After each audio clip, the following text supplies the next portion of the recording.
Memórias e Confissões. A saga de um espírito convertido. Psicografado pelo médium, Immanuel Cristiano. Pelo espírito, Pietro Augustus. Sinopse. Num mosteiro italiano da Idade Média, um jovem é condenado a viver uma vida que não escolheu. Nos corredores frios de pedra mal iluminados, se escondem segredos de uma história de medo, poder e loucura. Torturado pela dúvida, pela revolta e pela fé que se impõe por interesses mundanos, o narrador revela, numa história autobiográfica, os descaminhos de uma igreja corrompida pela ganância e pela usura, e sua própria trajetória de sangue e sofrimento, até encontrar o verdadeiro caminho iluminado pelo Evangelho.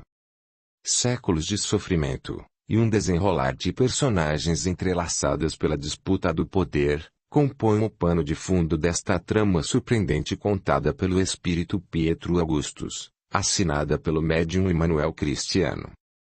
Audiolivro realizado pelo canal Surya Chand Audiobook. Entre no canal e clique em playlist, para ouvir todas as partes do audiolivro em sequência.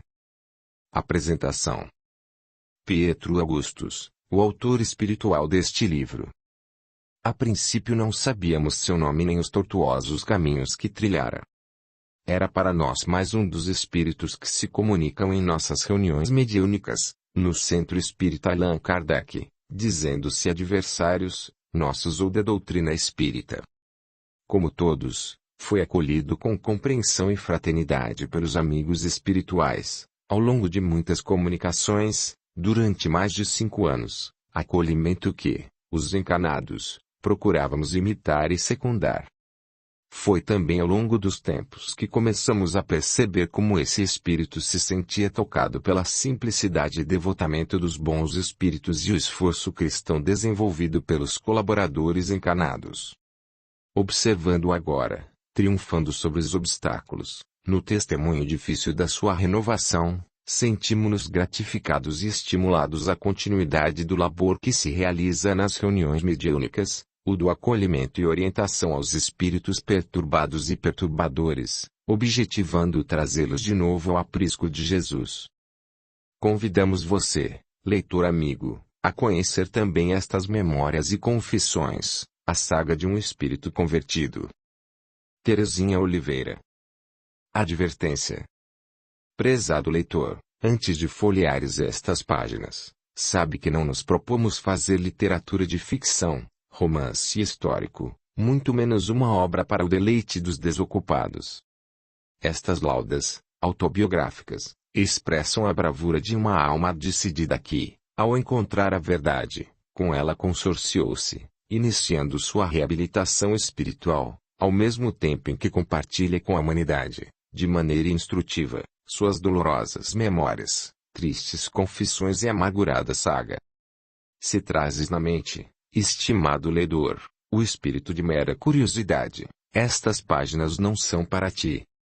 Mas, se almejas conheceres as quedas e vitórias, dos que se matricularam na obra do Cristo, para te instruires, digna e respeitosamente, então, estas folhas te pertencem. É provável que, para alguns, as palavras de Pietro Augustus, não passem de mera ilusão ou inútil tentativa de uma literatura rebuscada. Para outros, servirão, talvez, como prevenção e alerta. Mas, sobretudo, aqueles que se reconhecem perdidos e abandonados do mundo, os desencorajados, os que padecem severas provas ou doridas expiações, apreciarão as linhas seguintes com avidez, certos de que não estão esquecidos pelo Mestre. A esses, especialmente, nos dirigimos. Por isso, ouve a nossa advertência e não teças julgamentos precipitados sem que, antes, chegues ao termo deste livro, grafado à custa de muita renúncia e incontáveis sofrimentos. O protagonista deste drama, pelo empenho e coragem demonstrados, singrando os mares das próprias imperfeições, vencendo-se heroicamente, dia a dia, granjeou, dos espíritos espíritas, que administraram este trabalho, respeito, admiração e carinho. Sua valentia ao se desnudar, moralmente, a fim de socorrer a humanidade iludida e incentivar, com o relato de sua dolorosa conversão, Os que permanecem confiantes nas hostes de Jesus, muito contribuiu para a renovação de centenas de desencarnados.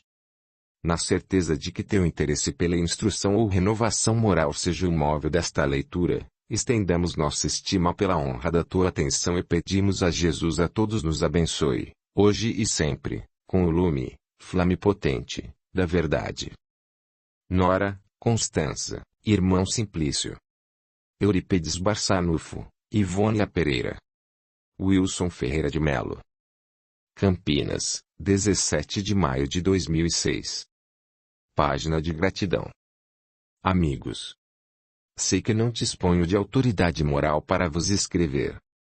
Aquele que já deambulou pelas zonas inferiores mais terríveis, semeando discórdia e desunião, permanecendo oculto nas sombras explorando as tendências humanas e tumultuando as hostes do Cristo, não tem direito de se levantar para vos transmitir, sequer, uma letra.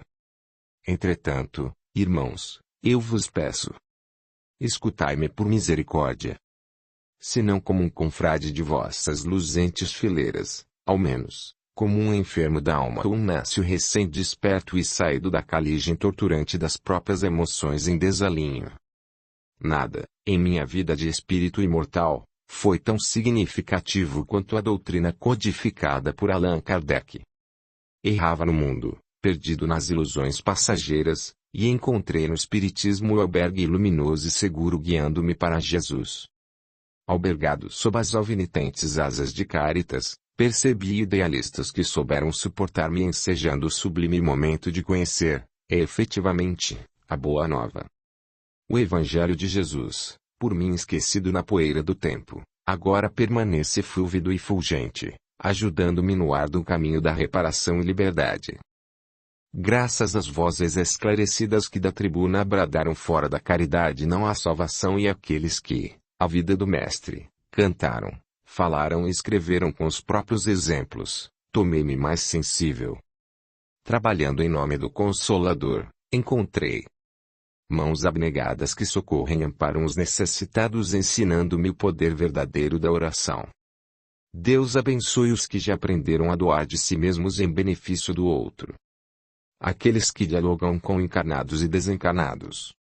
Deus conceda trabalho e paz aos que fazem da língua e do coração instrumentos do progresso.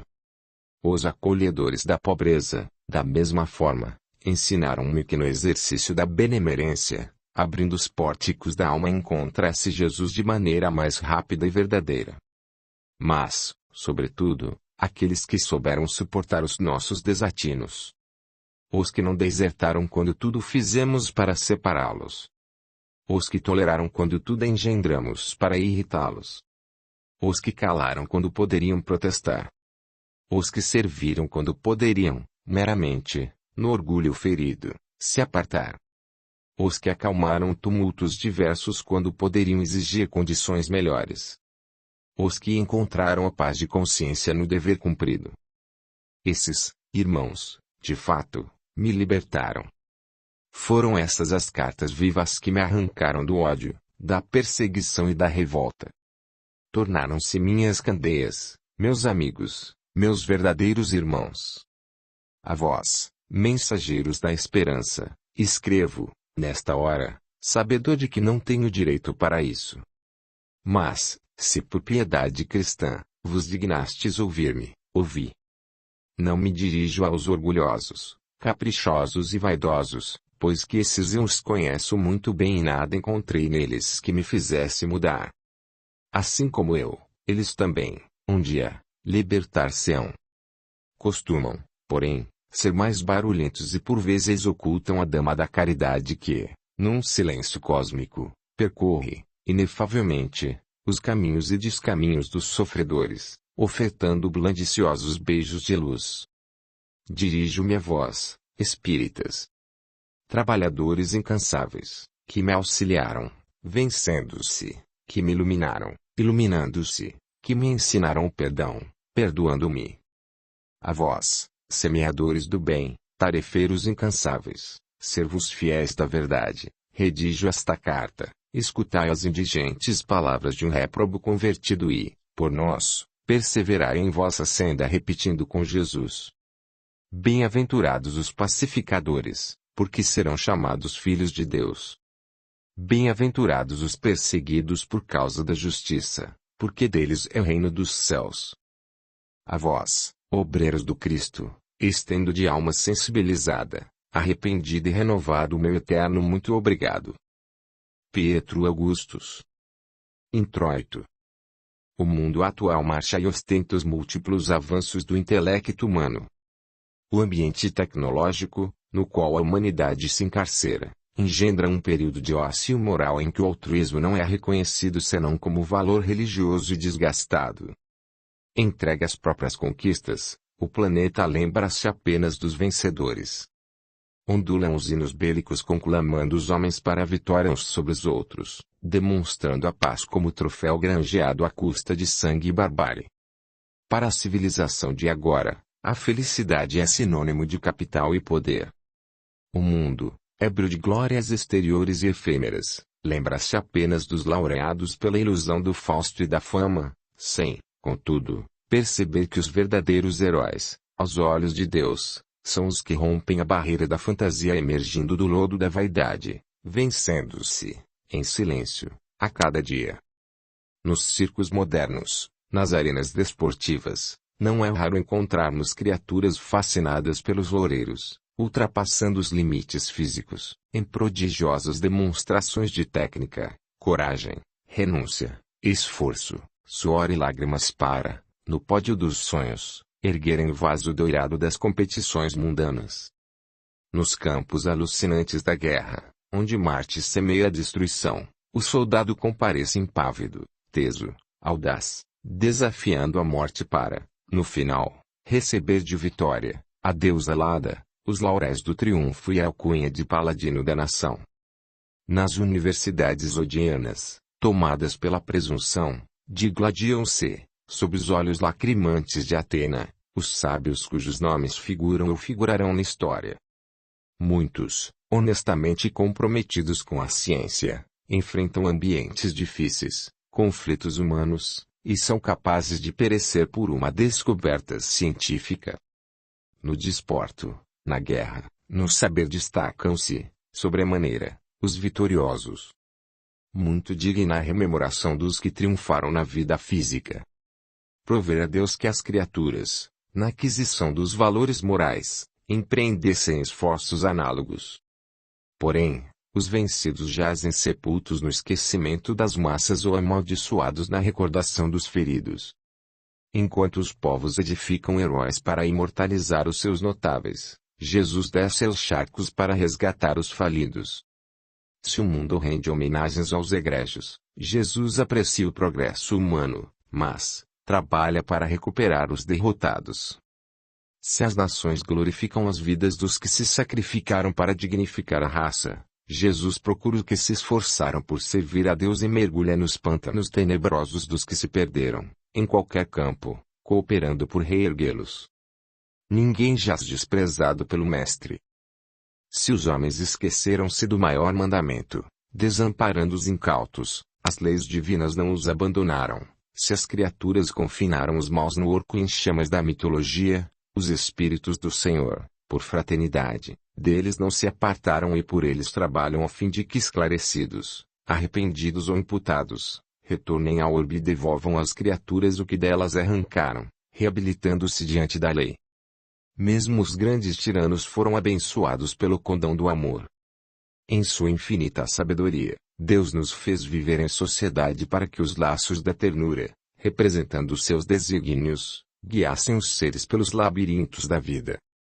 E a semelhança do novelo de Ariadne, para livrar-se da perdição, a única via é retornar pelo mesmo caminho, recompondo os passos. Os seus amados que já progrediram mais, cumprindo o código sublime do afeto universal, voltam de regiões maiores para resgatar, dos marnéis putrefatos, os seus queridos porque nunca os esqueceram. Essas almas abnegadas, fugidas, pela renovação e trabalho, sentir-se-ão definitivamente felizes, somente quando conduzirem seus tutelados, do lamaceiro das fraquezas humanas, ao zênite do paraíso, ajudando-os, sem substituí-los, a subir os degraus do arrependimento, do perdão, da expiação, da reparação, das provas e, finalmente, da glória pessoal. Irmãos, ouvi. Vós que lereis as páginas que seguem sabei, elas revelam o alerta de Jesus aos que estão falindo e o socorro aos que se precipitaram no abismo das próprias imperfeições. Uns e outros compreendei. O Cristo confia em vós e jamais desistirá dos homens. Vós, os que permaneceis no caminho cristão, escutai o clamor lamuriante dos caídos. Sustai o julgamento irrefletido, pois que, bom juízo é o que julga debaixo do mesmo céu, sob o mesmo som de fogo e as mesmas trovoadas que suportaram os vossos réus. Por isso, distendei as vossas mãos e socorrei os que lamentam, incentivando-os ao recomeço. A perversidade só desaparecerá da terra se for suplantada pelo amor. E pela ausência do bem que o mal prevalece. Se o mundo é capaz de imortalizar os que venceram, Jesus mergulha no aguaçal dos sofrimentos morais para resgatar aqueles que se afundaram, e estendendo mãos augustas, repete: Vinde a mim todos vós que estáis aflitos e sobrecarregados e eu vos aliviarei. Os que se equivocam, encarnados e desencarnados, encontrarão nestas páginas o convite para o reencontro consigo, empreender ingentes esforços, por si mesmos, sob as bênçãos do Criador, para restaurar seus próprios caminhos. Sabei, irmãos. Ninguém foge à lei de causa e efeito. O universo é causa e o amor é decreto divino. Se para o mundo somente os vitoriosos são reconhecidos, para Jesus os sofredores têm prioridade. Se para o orbe somente os que se notabilizaram são exaltados, Jesus busca os desgraçados para enchê-los de graça, convidando-os ao trabalho redentor. Para vós, espíritas ou não, entregamos esta obra como gratidão a Deus, por nos permitir amar, socorrer e compreender que no cosmo impera a lei, inexorável, do progresso, como eterno, resplandecente e portentoso e dito em favor da humanidade. Constanza. Memórias. Dia chegará em que sereis convocados pelas leis divinas a retornardes ao educandário terrestre, devolvendo à vida o que da vida arrancastes. Comecemos, portanto, agora. Quer apoiar o canal? Então deixe o seu gostei, e se inscreva, para que o YouTube possa avisá-lo das próximas postagens, e assim também, que estes audiolivros cheguem a mais pessoas. Gratidão. Capítulo 1. Na casa paterna. As amarguradas lembranças de uma alma atormentada remontam aos primeiros anos de minha infância.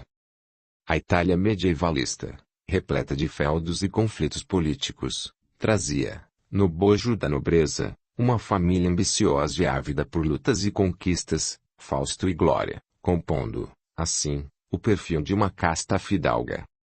Vários dos seus componentes, sob o fascínio do Gládio, buscavam alhures facilidades palacianas, dominados por prelados interesseiros que faziam dos nossos membros criaturas sagazes e sequazes do poder. Meu pai, Rômulo Augustus, era um homem severo, e hirsuto, sempre às voltas com o título de conde prometido pelos ministros de Roma.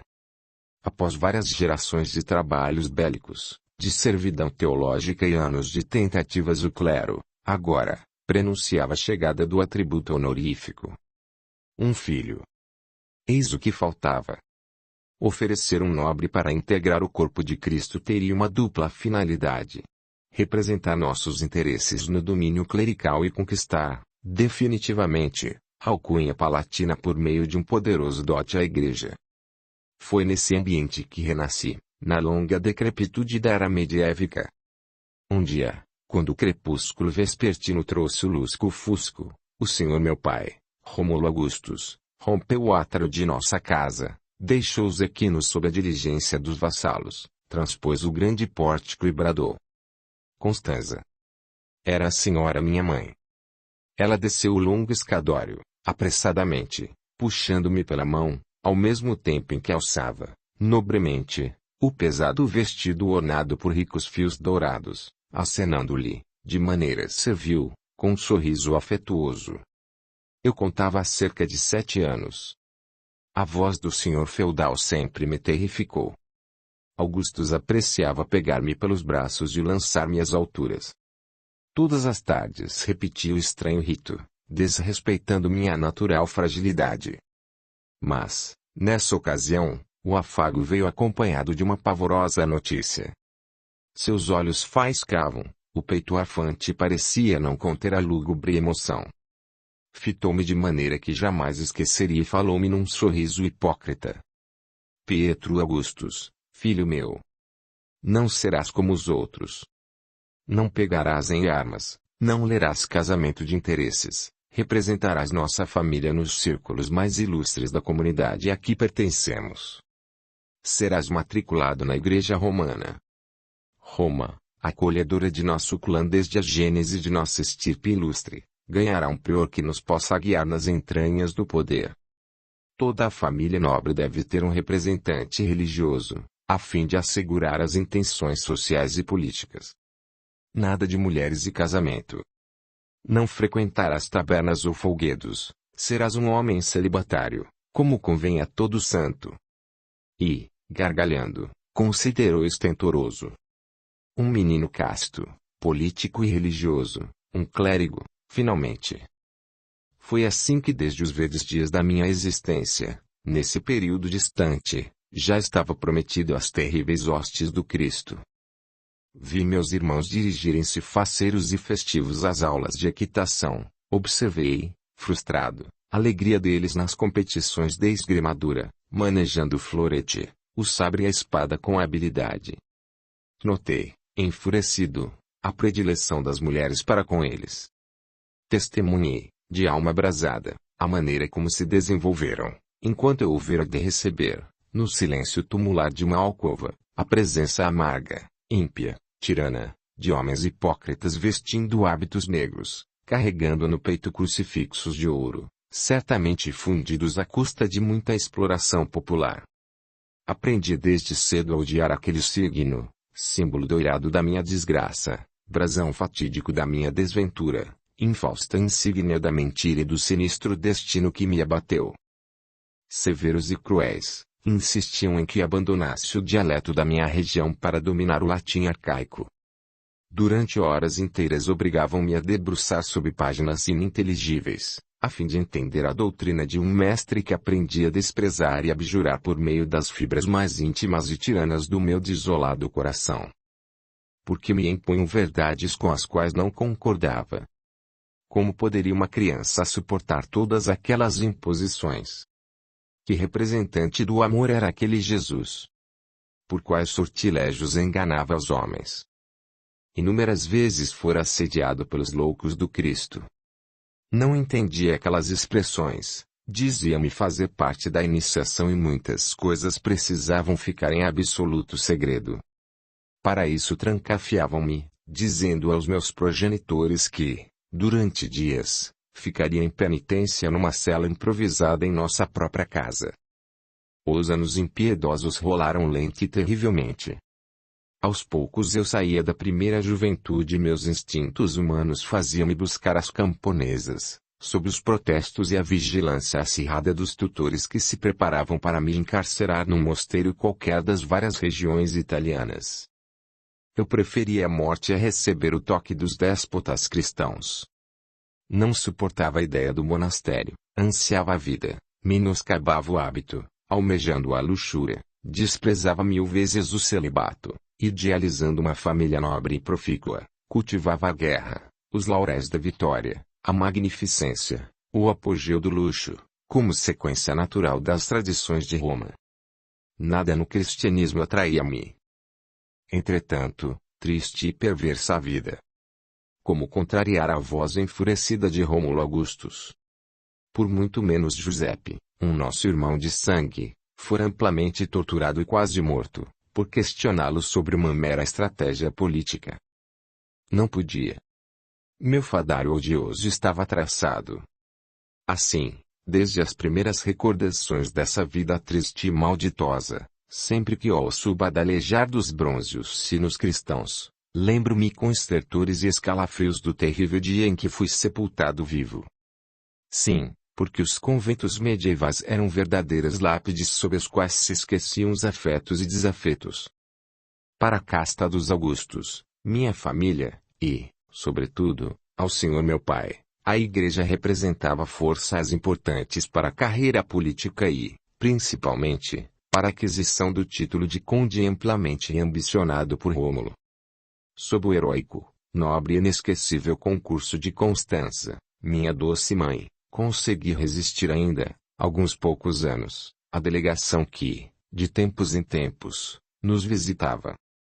Era ela o anjo cândido em minha triste vida, o orvalho refrescante no inferno da minha existência, a citara encantada acalmando as cabeças ferozes de Cérbero. Capítulo 2. Despedidas. Naquele dia, despertei sob o lume rosa e cintilante da aurora, gotejado por lágrimas, orvalhos de luz, que acachoavam dos olhos lúcidos e sofredores de minha mãe. Perscrutei pela janela e, do alto da torre em que me confinaram, vi o séquito de prelados com suas bojudas carruagens tracionadas por garbosos corcéis. À frente do préstito, homens vestidos de veludo escarlate, ornados com tiras da cor do ouro, carregavam solenemente, de mãos revestidas por níveis luvas, o brasão terrificante de Roma. A cruz do Cristo. Agarrei-me à minha genitora e chorei com fúria. Filho, disse-me ela com intraduzível ternura, nada podemos contra teu pai. Resigna-te no Senhor Deus e entrega tua alma aos cuidados dele. Como posso, senhora minha mãe, perguntei entre soluços de indignação, entregar-me de corpo e alma ao tirano que me arranca do lar? Nada sabemos dos desígnios de Deus e na vida temos de ser corajosos. Almejas a guerra? Sim, respondi. Então, toma este momento como uma batalha a vencer, silenciosamente. Lembra-te, meu filho, Jesus não é a igreja, nosso Senhor está muito acima dos homens que corrompem, a cada dia, sua santa mensagem. Também eu, se pudesse, abandonaria a casa que me acolheu, romperia com a hipocrisia humana e serviria ao Senhor na liberdade e espontaneidade dos primitivos cristãos. Li alguns livros que um frade virtuoso e ambulante me concedeu, quando por aqui passou pedindo-nos pouso. Parecia um franciscano legitimamente caridoso e me conferiu a biografia, copiada por ele mesmo, do pobrezinho de Assis e de alguns mártires romanos. Conheci, então, naquelas páginas, a vida de pessoas que efetivamente me ensinaram a amar Jesus. O Cristo é o sol da verdade eclipsado momentaneamente pela loucura dos homens. Amo-te, meu filho, mais do que tudo nesta vida. Daria, agora mesmo, minha própria alma, se soubesse que te poderia libertar da prisão para onde vais, mas, isso de nada adiantaria no momento. Nessa hora, sua face ficou ainda mais luzidia, enquanto as pupilas lutavam por vencer a torrente de lágrimas que lhe borbulhava dos olhos amargurados. E, de voz embargada, continuou. Sabe, carne da minha carne, vida de minha vida, onde quer que estejas meus pensamentos hão de buscar-te. Nas tuas horas de solidão e sofrimento lembra-te de mim, pois certamente estarei contigo. Suporta e aguarda, creio que Deus não abandona os seus servidores. Fita o céu e vê que fulge o sol sobre as nuvens mais trevosas e cintilam as estrelas nas noites mais tristes e negras. O pássaro aprisionado está apenas impedido de voar, mas não perdeu as asas.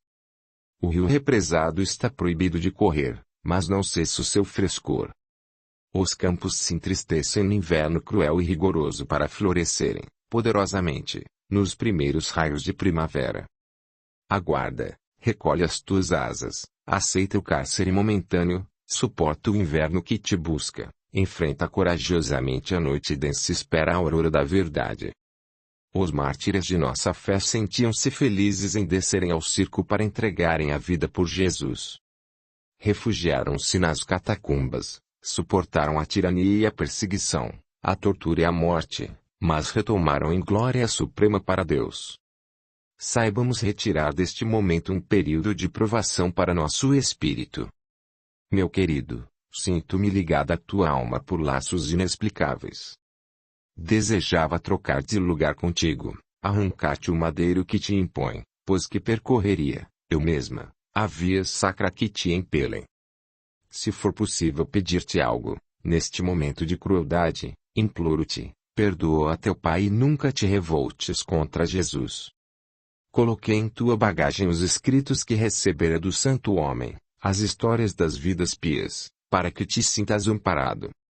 Meu filho, Cristo é o grande sol em nossa vida. Um dia, quando nos libertarmos das ataduras do poder, abandonando a hipocrisia ritualística da religião formal, conseguiremos entender melhor a mensagem do Messias. Uma noite, continuou ela divinamente inspirada, sonhei, vi-me numa época diversa da nossa.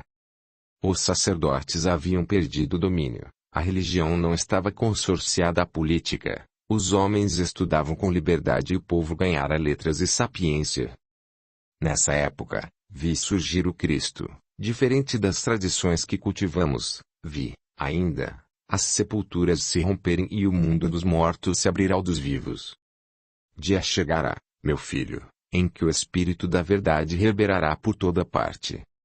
Creio que os que se foram desta vida podem nos proteger e guiar, pois que os tenho visto junto a nós. Nada posso dizer, porque os sacerdotes matariam, mas essa certeza fulgura em minha alma, ajudando-me a suportar os dissabores desta vida. Creio, de maneira que não sei explicar, que além dessa existência outras nos esperam, conforme as tradições gregas afirmam. Um dia estarás liberto e servirás a Jesus de livre e espontânea vontade. Ela ainda falava, quando alguém bateu à porta. Ainda guardo em meus ouvidos atormentados as pancadas firmes na madeira maciça. Meu tutor religioso entrou, senho fechado, hábito negro, crucifixo ao peito. Estendeu a destra, agarrei-me a minha mãe, estacando-me no regaço materno. Não temos tempo para sentimentalismo, Pietro, serás o servidor de Jesus, representando tua família em nossas instituições. Não quero. Cala-te, trovejou o prior, espalmando a destra em meu rosto juvenil. Me silenciei. Jamais esqueci o olhar de minha madre e a dor expressa em seu semblante pálido e sofrido. Arrancaram-me da cela improvisada com violência, recalcitrei, corri de volta, agarrando-me ao vestido de Constância e pedi. Salva-me. Com um nobre sinal ela patou, por um instante, o tutor dos meus dias tristes e considerou. Toma, meu filho, essa é uma relíquia que recebera como retribuição do monge piedoso que oportunamente hospedamos em nosso feudo. Disse-me que essa efígie é a de Francisco de Assis. Leva-a contigo e, simbolicamente, terás uma parte da minha fé e de meu coração contigo. Chorei e entendi que era o fim. Levantei-me como se aquelas instruções me houvessem amadurecido 10 anos. Ninguém pode imaginar o que são palavras sinceras em momentos de ásperas provações. A inflexão da voz poderosa da Madonna que, legitimamente, representava as virtudes dos seus transformadas em maternidade, me fortaleceram. Ergui-me, entendendo que meu sofrimento e natural desespero eram lâmina afiada estocando o coração de minha doce e terna mãe. Retomei a postura que caracteriza os nobres e, sem apagar o ódio pela Igreja do Cristo, abracei-a pela última vez. Na casa de Rômulo Augustus, aquele era um dia de festa. Sob a mais alta solenidade, os representantes de Jesus foram recebidos como deuses. Homens sisudos e falsos aparentavam apreço, mas, em verdade, estavam mais interessados no dote a receber do que com minha alma propriamente. Entraram ao som de clarins de prata acompanhados de longo e cansativo protocolo, findas as formalidades, banquetearam-se à custa da minha desgraça. Pelas altas horas noturnas, levantaram-se dispensando o cerimonial, pronunciaram algumas palavras a pretexto de abençoar nossa casa e arrebataram-me. Meus irmãos nada fizeram, além de expressar, na fisionomia pálida, terror e admiração. Do Senhor meu Pai, nenhuma palavra.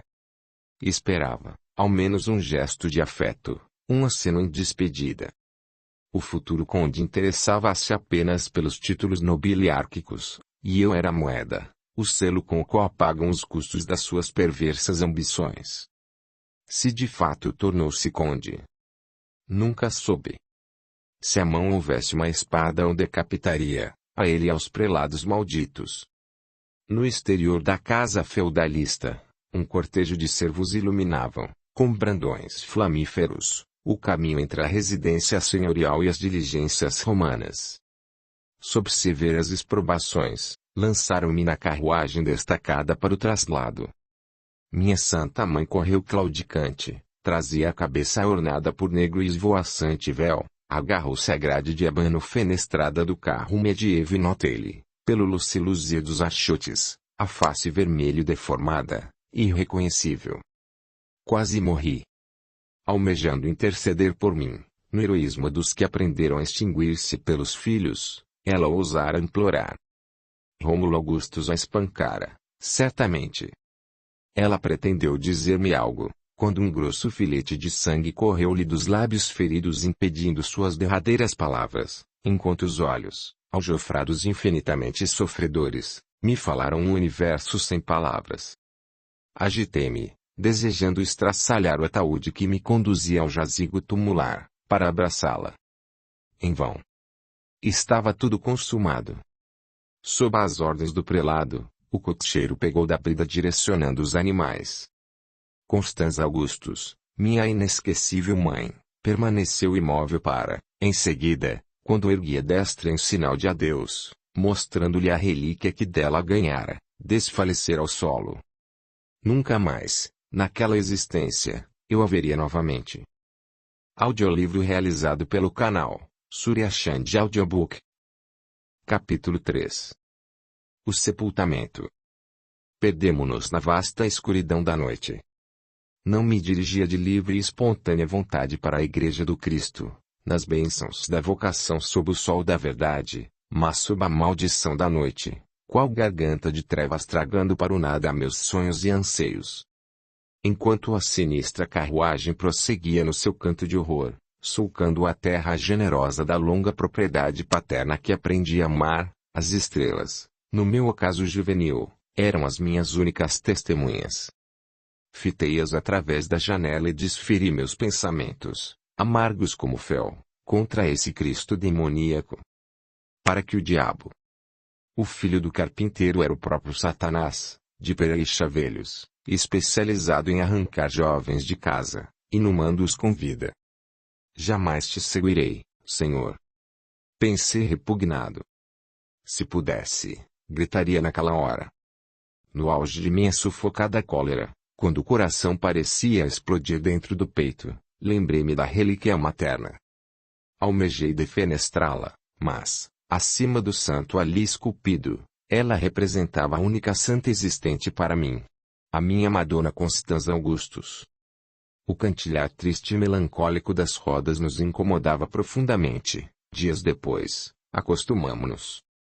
Meses mais tarde, quando desistia de chegar a algum lugar, o carro parou, despertei, amanhecia. Abri a porta e, nela me escorando, coloquei, vagarosamente, um dos pés no solo hirto. No alto, as nuvens escondiam a torre do mosteiro, enquanto o vento silvava entre os galhos das árvores, farfalhando algumas poucas e corajosas folhas. Formosa e austera construção. Pedras multiformes sobrepostas, perfeitamente, umas sobre as outras, subjugadas por eras poderosas, belas e fortes. Cravado no alto de uma colina, o convento parecia concorrer com a lendária Torre de Babel. Quando desci, não era mais um menino de 15 janeiros, mas um homem de 30 de idade, amadurecido sob o sol causticante da perversidade humana. Toda a espontaneidade, a ternura e ingenuidade juvenis desapareceram. Os preceitos evangélicos, hauridos em anos de reclusão domiciliar, converteram-se em planos de vingança. O cordeiro transformara-se em violenta e tenaz raposa, a pomba cândida e humilde metamorfoseara-se em víbora terrível, cuspideira cruel e implacável. Os senhores do meu desventurado destino felicitavam-se, descarregando os tesouros ofertados por meu pai, enquanto outros me doutrinavam, apresentando as normas e disciplinas no feudo cristão. Terás de fazer votos de castidade, o silêncio será tua grande arma. Se souberes pensar, lerás o império, mas, se fores qual um asno, pela mesma maneira serás tratado. Aproveita, meu filho, prosseguiam, pois que servir à igreja é oportunidade de domínio e progresso.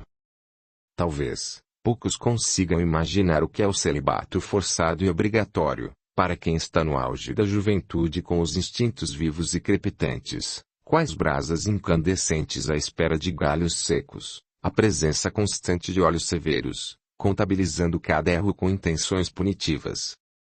Todas as angústias imagináveis e inimagináveis suportei. Diante do grande monastério da Ordem dos Beneditinos, estremeci de medo e rancor. Abriram-se os grandes portões, cruzamos o longo paço eclesiástico e percebi que nunca mais seriam os mesmos os meus dias. Os primeiros meses, no convento, foram os mais terríveis. A disciplina clerical era severa com os iniciantes, obrigados a realizarem os serviços menos nobres e mais brutos, além do terrível voto de silêncio. A submissão plena aos superiores eram os meus maiores castigos. O celibato, minha tortura diária. Recordo-me, com amargura, das presenças físicas, estranhas e perversas que entravam em minha cela nas madrugadas sombrias. Atavam meus braços, amordaçavam minha boca e desnudavam-me para, seguidamente, violentarem-me em sodomia. Foram tantas as vezes, ocasiões incontáveis que, para sobreviver, me corrompi e assim, com a vida dos chamados santos, aprendi a viver. Sem pudor, tornei-me um dos homens mais requisitados, desfrutando de segredos e informações úteis, as quais utilizei para conseguir meus intentos. No convivência ansiava a amizade sincera, encontrando apenas o interesse. Vários me prometeram a fuga, mas delatavam-me outros, frustrando meus ideais. Quantos homens perversos vestindo a batina! Mas também quantos homens honestos e virtuosos, padres verdadeiros honraram minha vida com a convivência pacífica. Mesmo assim, eu já estava corrompido. Minha alma endurecera-se e aquele ideal imposto jamais me seduzira. Durante a convivência, encontrei outros que, igualmente, foram sepultos naquele convento. Pusilânimes, não conseguiam protestar, tramar planos como eu. Todavia, notei que eram bem inteligentes. Foi assim que um dia, sob a escuridão da noite, burlando a severa disciplina, nos reunimos para conversar. Em sinistro corredor de pedras, sob o bruxulear de improvisada candeia, debaixo de um frio cortante e assassino, encontramo-nos. Sede inteligentes, irmãos, diziam um dos rapazotes. Vede a oportunidade que o estáis recebendo. Depois do período de iniciação, quando, de fato, vos habilitardes para o ministério, podereis vos vingar. E inegável poder político e teológico com o qual vos revestireis. Já pensastes na confissão? Que grande aliada! Sereis os detentores dos segredos mais íntimos e, diante deles, a chantagem será a vossa grande oportunidade. Irmãos, o futuro vos espera. Pensai nas mulheres que possuireis no silêncio dos vossos confessionários, dos esposos que assassinareis como faziam os antigos imperadores.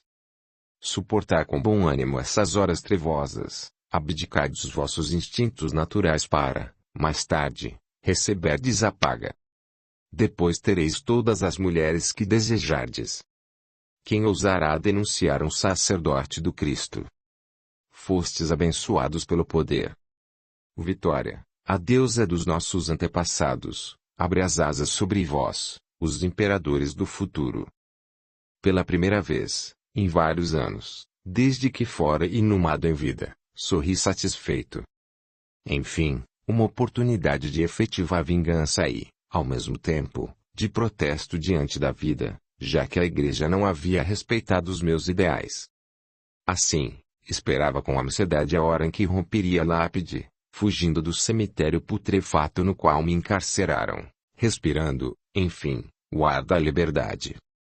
Como que inspirado por uma espécie de gênio do mal, me dediquei com afinco aos estudos, comportei-me de maneira discreta dentro da disciplina imposta. Decorei todas as orações e rituais, cânticos e hinos, tornei-me o mais exemplar dos irmãos religiosos, aguardando, pacientemente, por dias mais felizes. Convivi o quanto pude com as raposas de negro, para aprender como agem os cretinos. Recolhi todas as artimanhas e todos os golpes possíveis. Mais do que nunca, desejava mostrar nos abusos e na dissimulação minha ira. Foi, então, que o poder me seduziu. Vislumbrava agora, quase 10 anos depois, as ideias de meu pai. Notava quantos homens inteligentes debruçados nas teorias dos filósofos que cunharam nossas tradições. Compreendi que o conhecimento era, de fato, a grande espada com a qual lutavam os religiosos. As aulas de retórica me encantavam. Descobri que o verbo faz mais estrago que o gládio e conquista mais que os exércitos belicosos.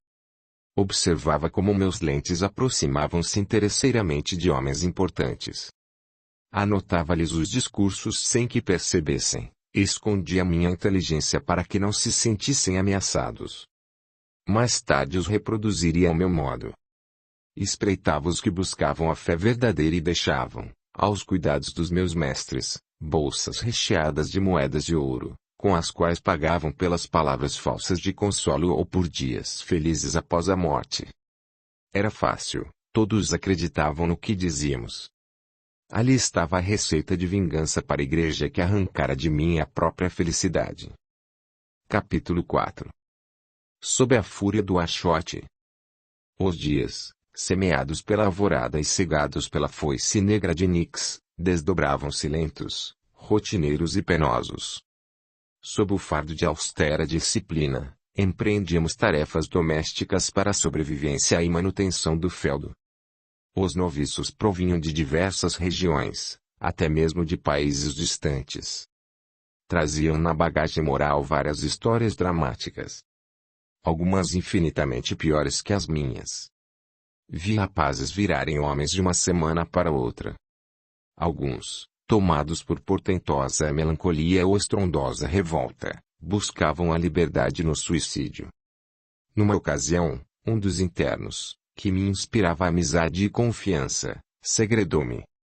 Hei de suicidar-me esta noite. Que é isso? Indaguei assustado. Esqueceste onde estamos? Não, Pietro, continuou decidido, não esqueci. Diga-me, amigo, prosseguiu ele, poderá existir um inferno pior do que esta casa maldita? Sei que aqui fui trancafiado por um irmão consanguíneo e ambicioso. Para nossa família estou morto. Minha mãe, por alguma razão, sempre desprezou-me. Cedo ou tarde, certamente, me matarão aqui mesmo. Nossos superiores dizem que não tenho condições para o ministério da palavra. Sinto que estou jurado de morte e não quero oferecer, aos déspotas que me aprisionaram, o prazer de me matarem. Eu mesmo, continuou ele de maneira tétrica, tirarei minha vida. Mateu, considerei, posso ajudar-te a superar esses problemas. Pietro, meu amigo, cegos guiando cegos. Não será possível a fraternidade entre aqueles que se isolam do mundo. Se tentares ajudar-me, certamente serás considerado cúmplice. Escaparei pelas asas da morte. Não importa o que exista do outro lado da vida. O céu, o inferno ou o nada devem ser melhores que esta funesta prisão. Decidi-me. Será nesta madrugada? Há anos, continuou Mateu, mudando aparentemente o rumo da conversa, tenho ouvido vozes enxergado sombras. Eu, também. Considerei admirado. Além das manifestações sonoras, de igual modo os vultos sombrios apavoram-me. Nada sei sobre a gênese desses acontecimentos. Nossos superiores, provavelmente, nos censurariam diante dessas observações. O que tenho feito é guardar comigo alguns sinistros acontecimentos. Será, então, caro Mateu, que não estamos tendo a prova de que, factualmente, os pensadores da antiguidade possuíam razão sobre a mortalidade e comunicabilidade da alma. Seja como for, prefiro pagar o preço, aprender com a própria experiência ao permanecer nesta instituição maldita, que já nos matou os melhores sonhos da juventude. Faze uma oração por mim, Pietro, reza por minha alma. Se de fato houver alguma espécie de sobrevivência, juro que retornarei para contar-te. Agora, amigo, abraça-me. Despedimo-nos. A imagem de Mateu tentando escapar da vida pela morte impressionara-me intensamente. Retornei para minha cela e aguardei. As horas gotejavam do tempo. Um frio e ululante vento soprava lúgubre, prenunciando tristes e dolorosas ocorrências. Meus pensamentos torturavam-me acerca do modo como Mateu escolheria para morrer. Imaginei alguma coisa discreta, como era de nosso comportamento. Supus que dele jamais soubéssemos e que seu corpo nunca seria encontrado. Já pela aurora, quando os ventos acalmaram-se e o sol despontava lentamente, reunimo-nos para a oração matinal. Notei o lugar vazio de meu companheiro, preocupei-me, um frêmito de morte correu-me pelo corpo. Entretanto, durante a primeira e frugal refeição, o inusitado aconteceu. O grande sino da torre principal do monastério badalejou incessantemente. Todos nos assustamos e corremos para o átrio. Grande surpresa! Mateu descia da torre, segurando um achote na mão. No centro do pátio jazia uma pilha de touras trançadas e cuidadosamente amontoadas com alguns metros de altura. Agiu de forma a embebê-la com resina inflamável, escalou-a com facilidade, já que era de constituição física favorável. No alto, sobre a boca da montanha, equilíbrio-se, permanecendo com os membros inferiores abertos, o brandão à sinistra iluminava-lhe o corpo e a face. Notei que seu hábito estava molhado, provavelmente embebido com o mesmo líquido comburente. Estremeci e imaginei o tipo de morte que escolhera. Quando percebeu que grande parte dos noviços ali se reuniu, começou a bramir com voz altissonante. Apareça, Senhor Benedicto Salvatore, abade desta mansão de torturas. Raça de víboras! Quem vos ensinou a fugir da ira que está para vir? Produze, pois, frutos dignos de arrependimento. Senhores das trevas, mestres da farsa, amigos da maldade, déspotas dos infernos, venham diante da verdade. Ela vos conclama. Nossos superiores desceram às pressas. Todos estávamos aterrorizados com a situação. Benedicto Salvatore, temido e odiado por nós, bem como sua corte desprezível, apresentaram-se. O abade fechou o senho, estampou a indignação nos olhos e cerrou os punhos, fremindo os braços. Se Mateu não se suicidasse, seria certamente assassinado. Nunca, na história daquele mosteiro, se registrara uma afronta como a do noviço. Em segundos, ouvimos a voz do prior ribombando pelo passo sinistro. Que loucura é essa? Que significa essa algazarra? Quem é o responsável por esse louco? Silêncio absoluto. Nécio, senhor abade? Perguntou Mateu entre irônico e colérico. Não o conheço, nunca estive tão lúcido. Trago comigo a coragem que muitos dos que aqui jazem encarcerados gostariam de ter. Sei que nesta hora sou o porta-voz da verdade e a verdade deseja vos falar. Todos vivemos no inferno de hipocrisia e maldade, estamos cansados da exploração feudal. Vós nos convertestes em vassalos lucrativos, apropriando-vos dos nossos dotes como o lobo apodera-se dos lepurinos indefesos. Administrais com férreas mãos este antro de perversidade, transformais a casa de Deus em cidade inóspita. Espartanos cretinos, ministros insanos de Baco, loucos sois vós. Prefiro a Inquisição e seus sequazes, a permanecer servindo os que usam do Evangelho para explorar. Ouvi, senhores, se de fato existir um juízo final, vossas almas jazem condenadas. Não entrareis no reino dos céus, pois que as portas do paraíso não se abrem aos malvados e tiranos.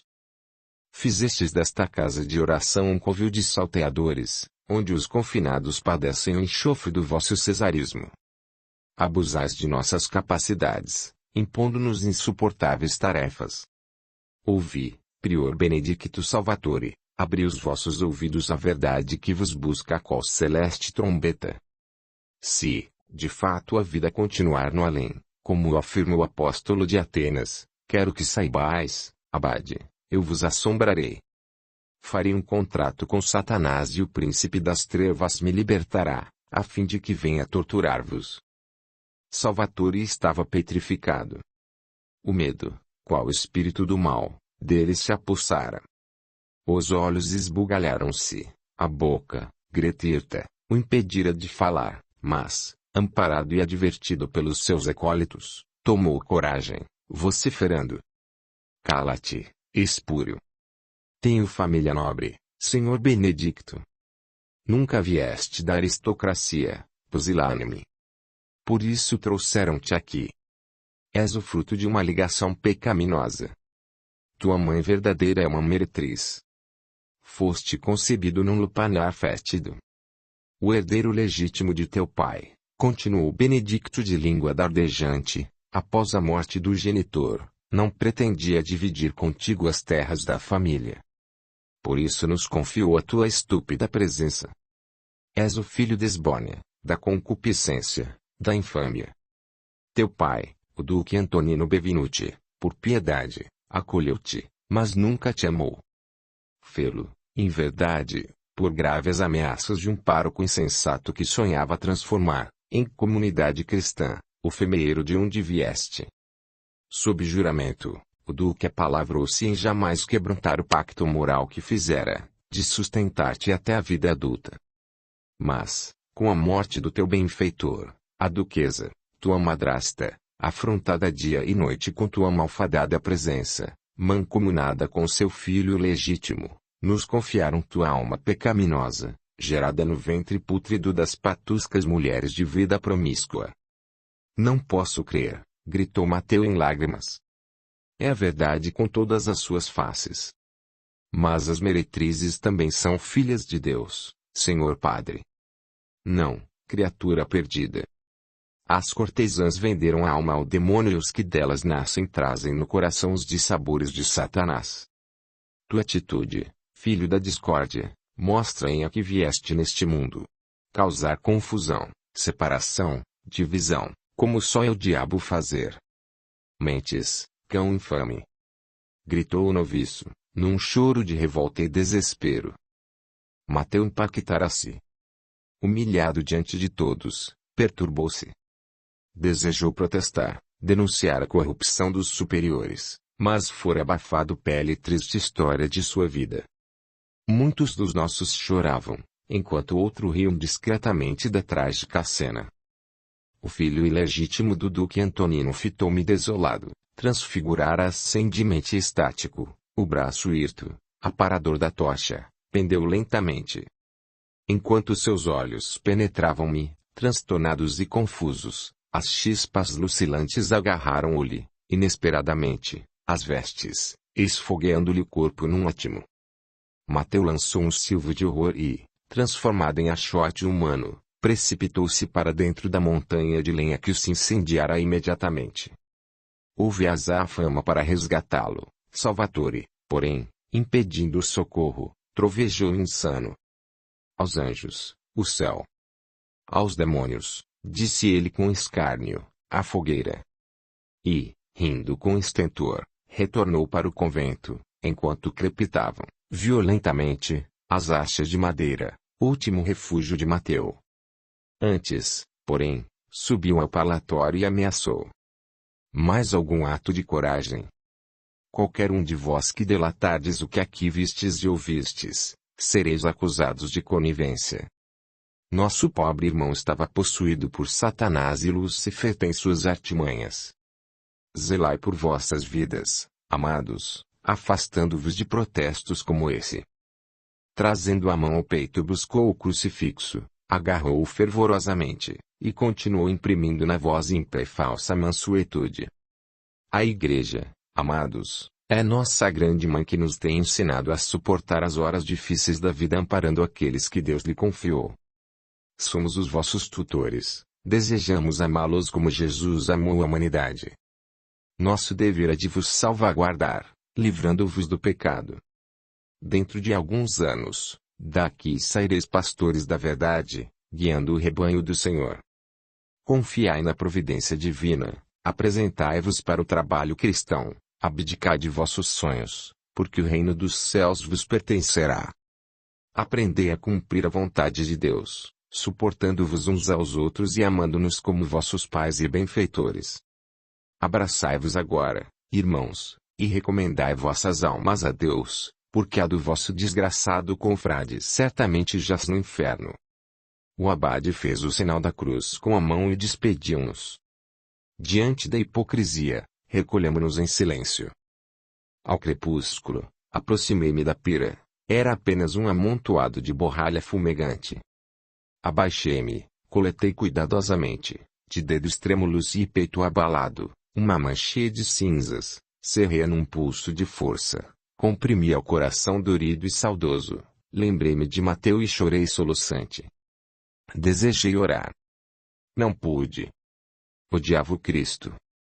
Meu pranto, porém, convertido em gotas de chumbo incandescente, caldeando marcas abissais indeléveis em minha alma, arrancado de um coração solitário, sofredor e dilacerado pelas pontiagudas e assassinas garras da cristandade, foi a única prece que pude ofertar em benefício da alma do meu pobre e desventurado amigo. Capítulo 5. Sombras. Escalado para badalar o sino, galguei a imponente torre. No alto do campanário, encantei-me. Do inferno contemplei o paraíso, a paisagem era edênica, emocionei-me. Várzeas virentes entre outeiros alvinitentes, auriflama da natureza audaciosa.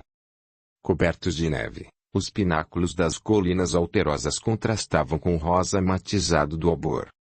Pássaros altivolantes enfrentavam, ousados e lépidos, as fortes correntes de vento.